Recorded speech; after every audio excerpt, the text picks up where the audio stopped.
Manquement et vol d'enveloppe, la Cour d'appel de Bordeaux valide le jugement du tribunal administratif de Cayenne. Les élections de la Chambre de commerce et d'industrie sont annulées. Le perdant du scrutin fin 2016 se dit prêt à repartir au combat. L'opposition veut un vote dans l'isoloir. Le goût du Calou, le court-métrage du Guyanais Marvin Niambe sera présenté en avant-première demain soir. Un scénario presque fictif qui retrace le parcours d'une mule entre Cayenne et Paris. Nous en parlerons avec le réalisateur ce soir. Et puis une cérémonie en grande pompe pour féliciter les élèves des sections américaines et brésiliennes du lycée Melchior Garré. Elle s'est déroulée ce matin. 3 années de travail spécialisé pour approfondir une culture étrangère qui a été couronnée aujourd'hui. Mesdames et messieurs, bonsoir et merci d'être avec nous. Vous l'avez peut-être entendu gronder, une Ariane 5 s'est bien envolée ce soir malgré un léger retard. À son bord, 2 satellites de télécommunications, dont un qui devrait permettre de généraliser une fonctionnalité encore peu accessible aujourd'hui, la connexion Internet dans les avions de ligne dès la fin de l'année. C'est le 4e lancement d'une Ariane 5 cette année. Je vous le disais en titre, la Cour administrative de Bordeaux a de nouveau tranché après la Chambre des métiers la semaine dernière. Les élections de la Chambre de commerce et d'industrie sont annulées. Le tribunal a retenu une fraude d'une ampleur altérant la sincérité de l'ensemble du scrutin du 20 octobre au 2 novembre dernier. Le candidat perdant, Jean-Luc Davidas, avait porté plainte pour vol d'enveloppe contre la liste menée par Richard Gabriel avant de demander l'annulation du scrutin. Le perdant se dit soulagé et l'équipe du président réclame un scrutin plus traditionnel. Jonathan Lariot. La Chambre de commerce et d'industrie de Guyane se retrouve sans président. Hier, la Cour administrative de Bordeaux confirme l'annulation de l'élection de Richard Gabriel en tant que nouveau président de la CCI.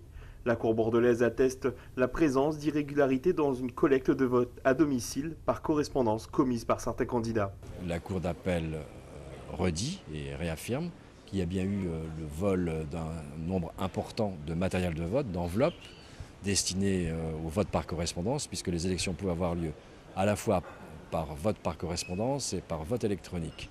Il se trouve qu'il y a 88,9% de vote par correspondance et que donc cette fraude qui a massivement porté sur le détournement de plis électoraux, cet afflux d'irrégularités a entraîné l'annulation des élections. Et je pense que c'est effectivement une bonne mesure pour que sereinement il puisse y avoir des élections qui se déroulent enfin de manière parfaitement contradictoire, parfaitement transparente. La décision remet donc les compteurs à zéro. Chaque candidat pourra à nouveau se présenter pour la présidence.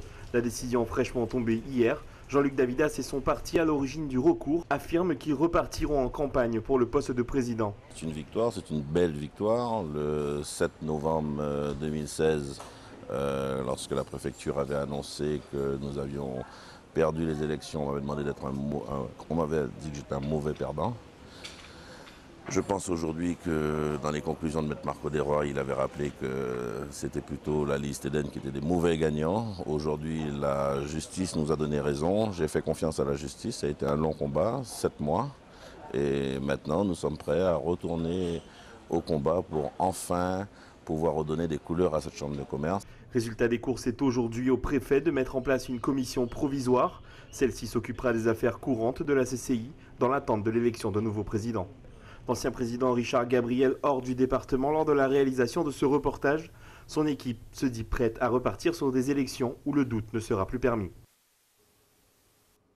Il l'avait laissé entendre à demi-mot au lendemain des élections. Davy Riemann a finalement déposé un recours devant le Conseil constitutionnel pour demander l'annulation du scrutin législatif du 17 juin dernier dans la 2e circonscription de Guyane.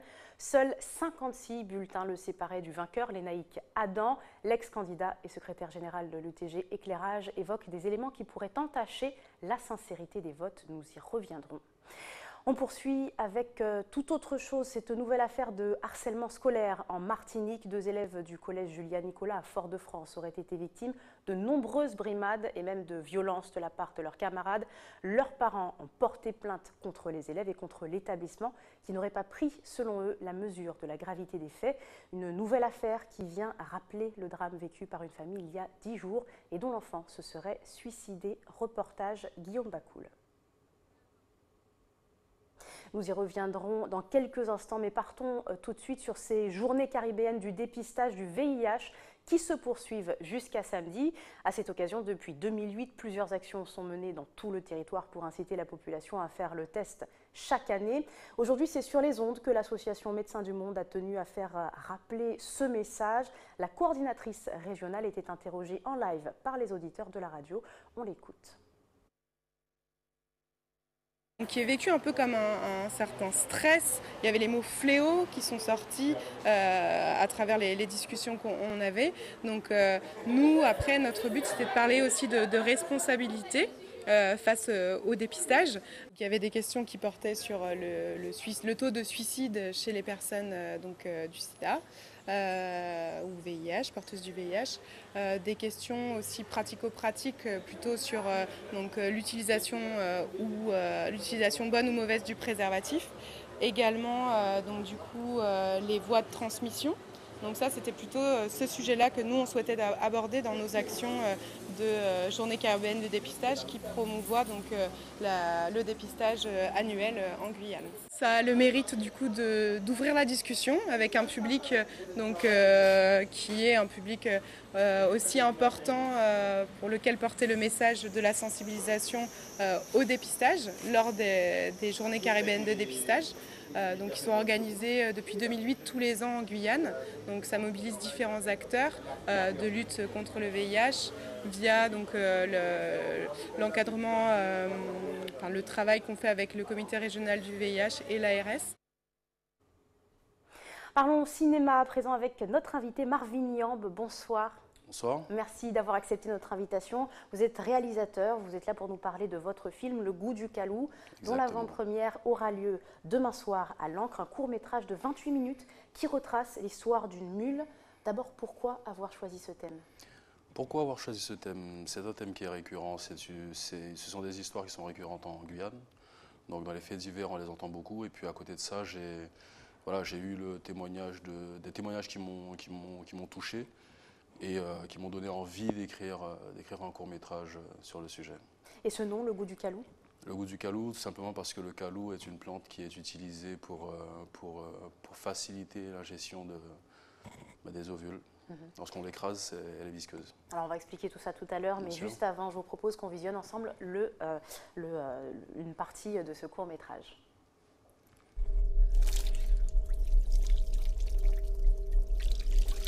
Prends ton temps, bébé. J'ai élevé 3 enfants, j'ai pris mes responsabilités, t'as compris? Responsabilité de quoi?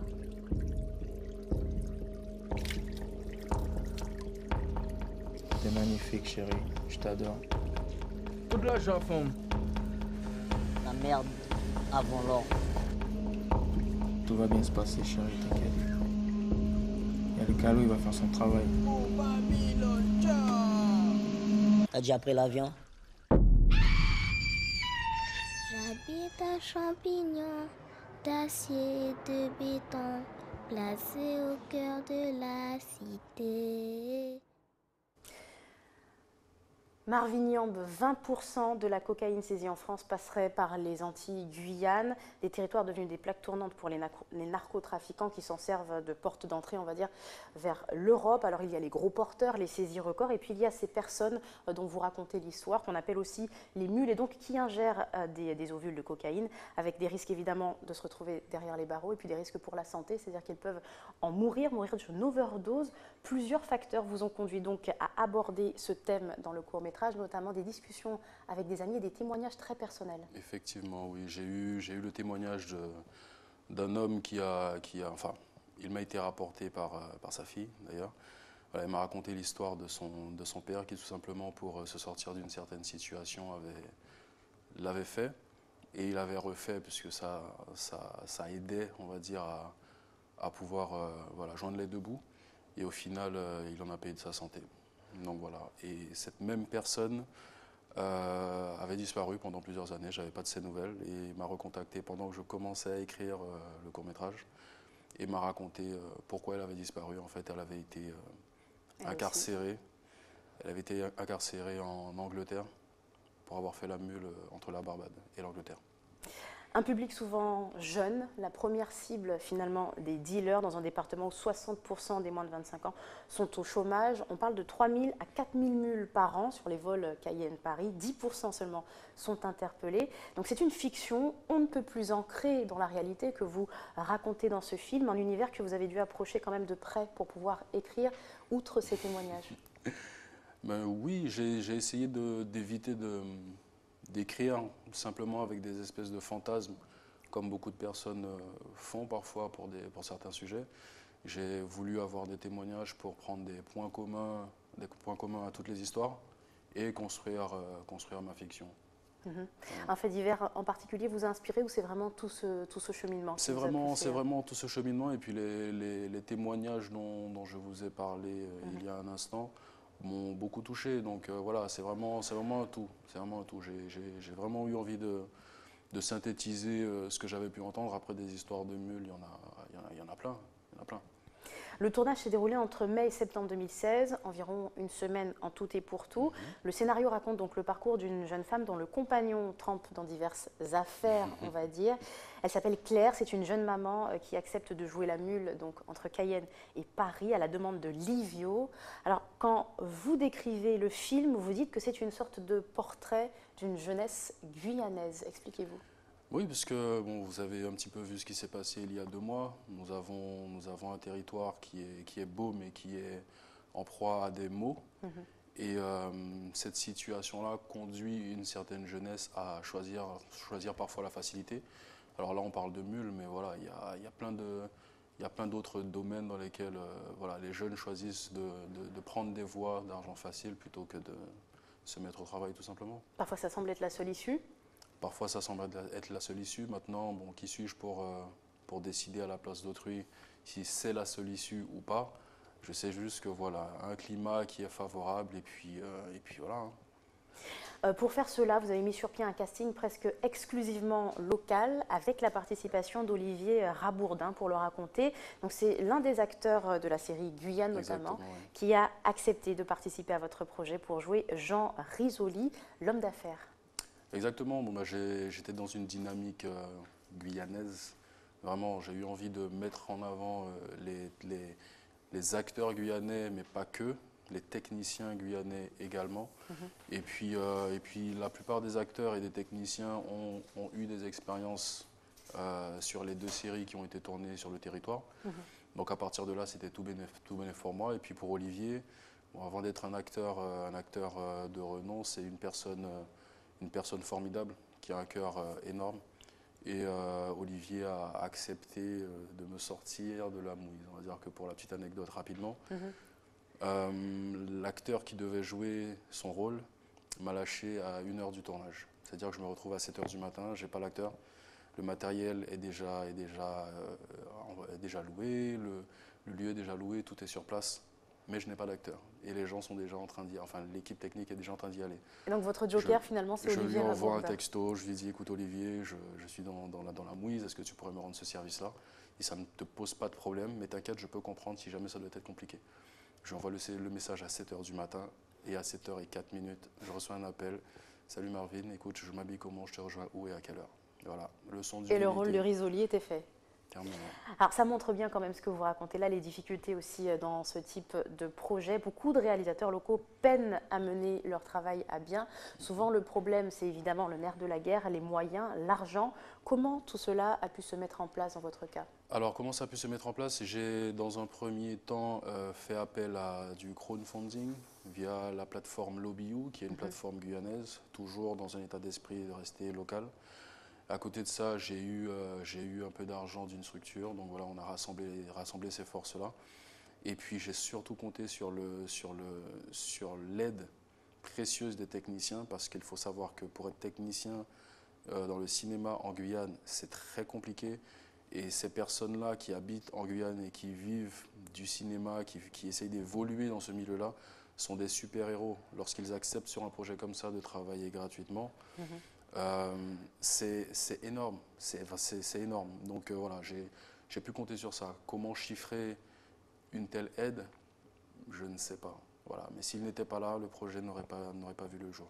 Il y a l'argent et puis il y a aussi les conditions. C'est assez difficile de gérer toutes ces équipes oui, parce que, en si peu de temps. Il y a les conditions, il y a aussi, il faut le dire, c'est aussi le manque de, comment dirais-je, voilà, je débute, le manque d'expérience. Et lorsqu'on débute, on fait des erreurs, on perd du temps à certains moments, on a du mal à mettre en image ce qu'on imagine, ce qu'on a en tête, le mettre en image. Voilà. Et voilà, tout ça fait que ça a été assez compliqué. Et puis bon, bah, l'argent impacte sur le temps sur peut-être le rendu, ou bien le calme, le stress, voilà. Plein de petits paramètres à gérer pour réussir à mener à bien le projet. Vous parlez de ce manque d'expérience, mais enfin quand même vous étiez enseignant de formation, et puis c'est un projet pédagogique qui vous a mené à travailler dans la réalisation, et puis vous avez notamment réalisé Panga, qui a reçu 2 récompenses au prix de cours en 2015. Qu'est-ce que vous attendez désormais du Goût du Calou? Le Goût du Calou, j'aimerais à travers le Goût du Calou, déjà on va montrer qu'on peut faire des choses, qu'il n'y a pas forcément de... Oui, il y a des limites, mais voilà, il faut se donner les moyens de le faire. Et puis c'est une façon de montrer une évolution entre le premier projet et celui-ci. Et c'est également une façon de mettre en avant ce qui se fera dans le futur, puisque voilà, j'aurai un élément de comparaison. C'est comme des marches d'escalier. Panga, Goût du Calou, et ensuite le reste pour pouvoir aboutir à ce à quoi on rêve tous en tant que peut-être une grande carrière. Merci voilà. beaucoup Marvin Liam d'avoir été avec nous. On rappelle quand même la diffusion du Goût du Calou en avant-première demain soir. Exactement. Ça se passe à l'Auditorium de l'Ancre à 19h30. Exactement. Et je voudrais juste ajouter que voilà, la projection, enfin il y aura 2 projections, une à 19h30, une à 21h.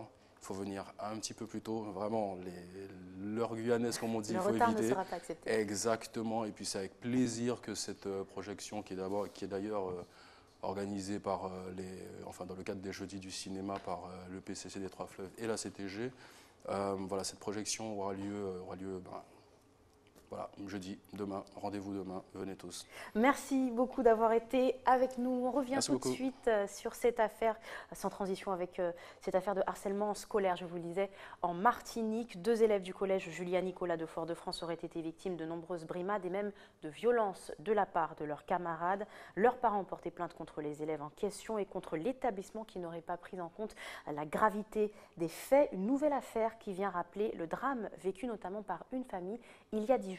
Reportage Guillaume Bacoul. C'est dans ce collège Foyalais que se seraient déroulés les faits. 2 élèves scolarisés en 5e et en 3e auraient été victimes de violences physiques au mois de mai. Des scènes qui se seraient déroulées dans les toilettes de l'établissement et en salle de permanence. Pour les parents qui ont déposé plainte et ont décidé de témoigner, c'est le choc. Je me suis rendue au collège tout d'abord et j'ai vu ma fille effectivement pétrifiée, assise à la vie scolaire.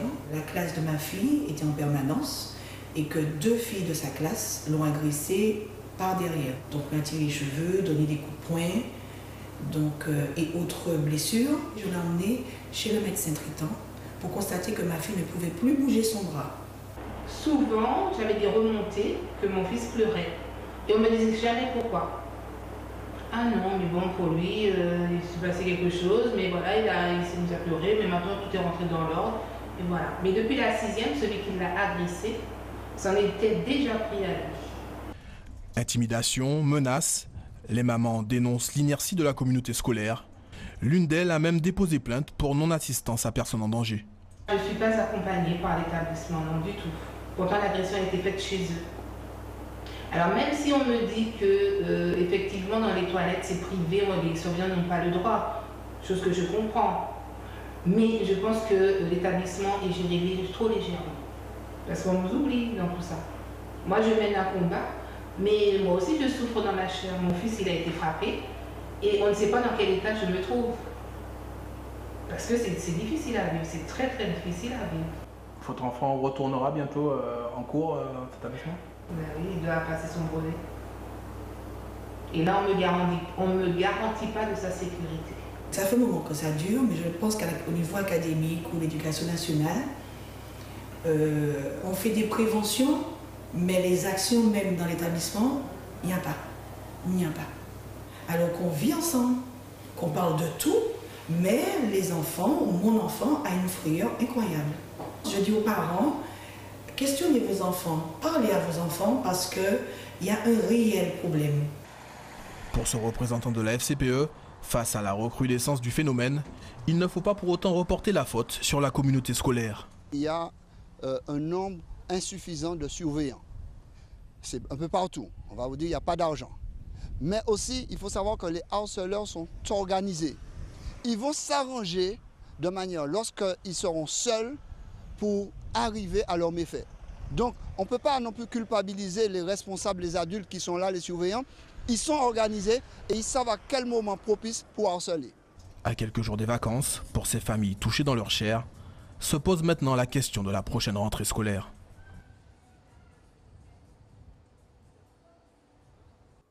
Retour chez nous, je vous le disais, les tenues de remise de diplômes et la cérémonie à l'américaine s'est bien déroulée aujourd'hui. Les responsables des sections internationales de Melchior Garret ont de nouveau sorti le grand jeu ce matin. Après 3 ans de cours spécialisés dans les langues et cultures du Brésil et des États-Unis, les élèves ont eu leur cérémonie de remise de diplôme, un certificat comme un pass pour un avenir prometteur. Ayodele Germa.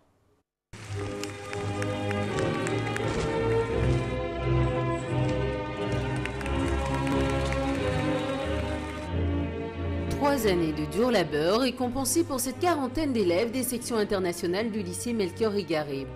Le gymnase se prête à cette cérémonie avec le formalisme américain des remises de diplômes, toge noire, ainsi que le traditionnel lancer de coiffe. Nos élèves ont découvert les États-Unis avec nous. Nous les avons amenés déjà pendant leur année de seconde, comme chaque année, pour un échange scolaire de presque 2 semaines à Fieldston, lycée Fieldston à New York. Et puis tout leur programme est basé sur l'histoire, la littérature des États-Unis.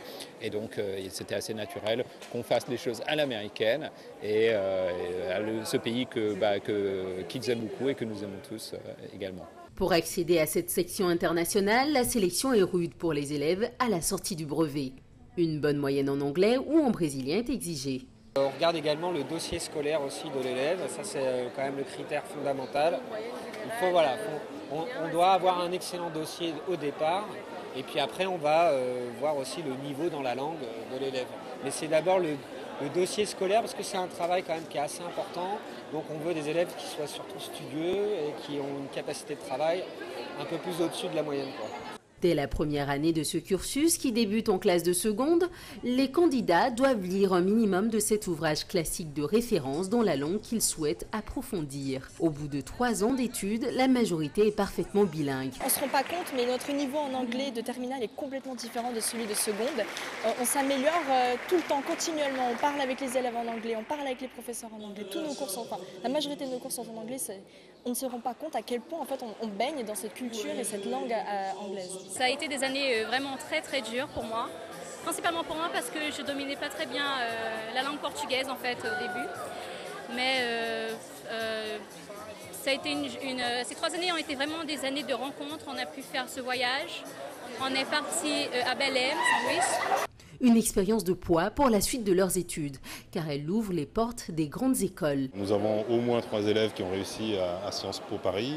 Il y a des élèves qui sont pris à l'ESSEC, d'autres dans des écoles de commerce un peu moins connues.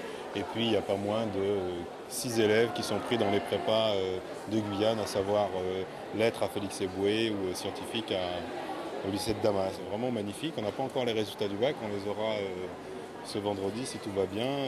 On a bon espoir que chacun l'aura. On se pose surtout la question de la couleur de la mention. Est-ce qu'elle sera assez bien ou très bien? On l'espère pour la majorité d'entre eux. Pour le moment, l'heure est au bilan de 3 années d'endurance et de travail acharné. En quelques mots, la section internationale, c'était enriquecedor, famous, muita alegria, interesting, joy. It's so perfect. C'est la fin de ce journal. À retenir de l'actualité, la Cour d'appel de Bordeaux valide le jugement du tribunal administratif de Cayenne. Les élections de la Chambre de commerce et d'industrie sont annulées. Le perdant du scrutin de fin 2016 se dit prêt à repartir au combat. L'opposition veut un vote dans l'isoloir. Le goût du Calou, le court-métrage du Guyanais Marvin Yamb sera présenté en avant-première demain soir. Un scénario presque fictif qui retrace le parcours d'une mule entre Cayenne et Paris avant sa descente aux enfers. Marvin Yamb était avec nous pour en parler. Et puis une cérémonie en grande pompe pour féliciter les élèves des sections américaines et brésiliennes de Melchior Garé s'est déroulée ce matin. 3 années de travail spécialisé pour approfondir une culture étrangère et qui prennent fin aujourd'hui. Merci d'avoir été avec nous. Ne manquez pas le 20h de TF1 juste après la météo. Très bonne soirée à vous. À demain.